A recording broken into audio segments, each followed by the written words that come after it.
So this Saturday, obviously the Sphere show, you know, you've done a lot of media ahead of it. Now, with just sort of days to go, I'm sure there's last minute rehearsals and stuff. What would you describe your emotions at? Is it excitement to finally show everyone you can back up what you've been saying? Is it nerves like, oh shit, I hope nothing goes wrong? What are the emotions like heading into Saturday? No, I'm pretty cool right now. Everything's there. All the bells and whistles are in place. Now it's just about rehearsal leading up to this event. And normally when you change something in your production, right, you would rehearse it, you do it that night, and then you figure out, we didn't like this, we like that, and you start to make tweaks. There will be no tweaking. This is the way this is going to go that night, and it is what it is. And I'm very comfortable and confident going into this event. If you could pick one biggest challenge that there was in getting this show to happen and getting it to work for a UFC event, what was the biggest challenge you guys had to overcome? Lighting. Yeah, there's no lighting grid. So this will be the first event ever in the history of the company, probably in the history of combat sports, I would imagine, where there isn't a lighting grid hanging over the octagon.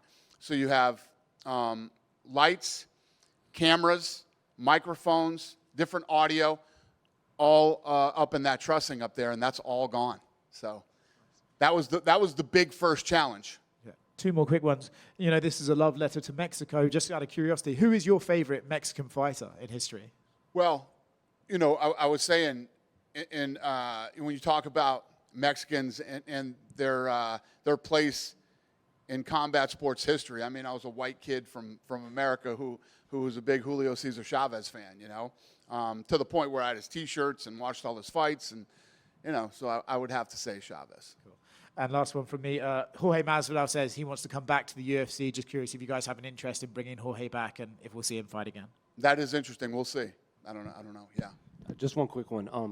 There's a lot of chatter about how the Sphere presentation will it'll be this big event in person, but they're curious how it will translate through the broadcast. Like, will it just feel like a normal UFC broadcast, or will it be different? Will there be a lot of How will you allow people watching at home to feel the difference of the Sphere card? So normally, every Saturday, we have 2 trucks, right? And there is a in-house live event that is different than the event that is on television that beams out to the whole world. There will be 2 more trucks added to this show. And you will have, Glenn Weiss is one of probably the greatest director in Hollywood right now. He does all the award shows. He's done them all. And when we called him and asked him to be a part of this, he said, "You guys are crazy. I'm in."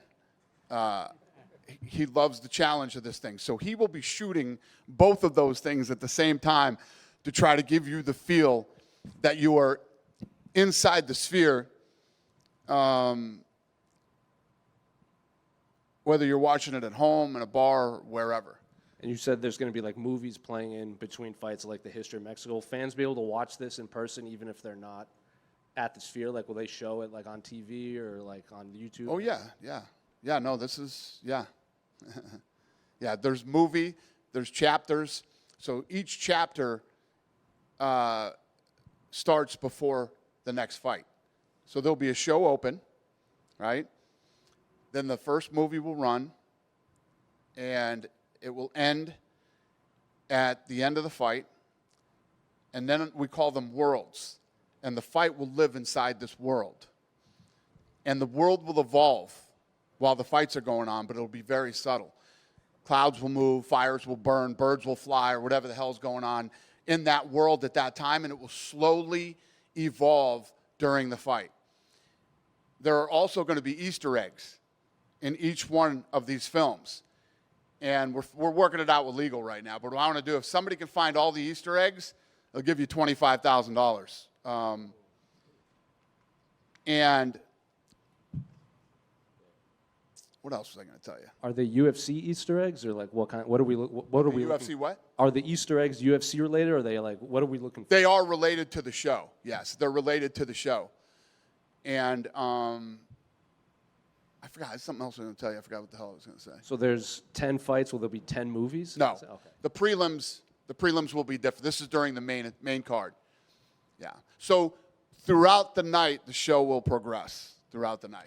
When you show the movies on TV, are you going to just show them like I'm watching the movie, or are you going to show them from inside the sphere as if you're watching the movie from inside the sphere? That's up to people that are way more creative than me. That's Weiss. These guys, that's what the stuff that these guys have to figure out. And the big question is, you know, how does this work? When I was at the Sphere watching the U2 show, I said this 100 times, but you realize that the Sphere is the star of the show. So our second biggest challenge, other than lighting, was how do you make the Sphere the star of the show, but not during the fights? The fights are the star. You know what I mean? So these are all little things that we had to figure out, and now we have to execute it on Saturday night. But if you're Mexican, this is a fucking Rocky movie for you, man. This is like you're going to come out of there, and if you're not, you're going to wish you were Mexican on Saturday night. So what's the final, like you said, they're going to be worlds. What's the final world? Is that present day? Starts at the beginning of time, ends in the future. What's the future of Mexico look like? You're going to find out on Saturday. Daniel, to your right. Daniel, right here. Yep. You always talk about being first and doing things that nobody else has done, and this is something, obviously it's a one-of-one, but where do you go from here? I know you talked about Africa, talked about Spain, but do you have plans for 2025 of big things that not necessarily eclipse this, but maybe on par? It's funny because I've been talking this whole week and the week before about if Tom Brady doesn't call me and ask me to go to U2, I would have not gone to the Sphere yet. I just wouldn't have. I don't have time, and I just would have never gone to any of these. The Eagles are coming after us. I will be at the Eagles. I will be at that concert. But I wouldn't have gone to this event. And then the whole thing that happened with MGM, it's like this was meant to happen. It was meant to happen. And I'm looking at Noche different now. This is going to be a flagpole event for us every year. And then Monday, it's literally as soon as this event is over, Monday we start thinking about what's next year and how do we make it different and how do we make it exciting. Do we do Texas? Do we do Mexico, Arizona? And how do we make it different than it was this year? And then as far as next year, I mean, obviously, I've been talking about Africa and Spain and other places that we haven't been yet, and that's a big focus for next year. Stadium shows, I know you're not big on outdoor things, but stadium shows feels like a next logical step. But I know you're big on fan experience. Is that like the biggest hurdle to deal with a stadium show? What's the question about the fan hurdle? experience? Because the Sphere Yes, is really about 100%. fan experience. Stadium, it feels it's not the same, right? Yeah, I don't like. First of all, when I put on a live event on Saturdays, I want the best in-house experience people can possibly have, and I want the same experience on television. And I just don't understand why I would need to do a stadium when, for what? I can get more people in there. It doesn't interest me. What interests me is putting on the best live event. If you think about, people always talk about how fast the sport grew. The live event is part of the reason that the sport grew like this.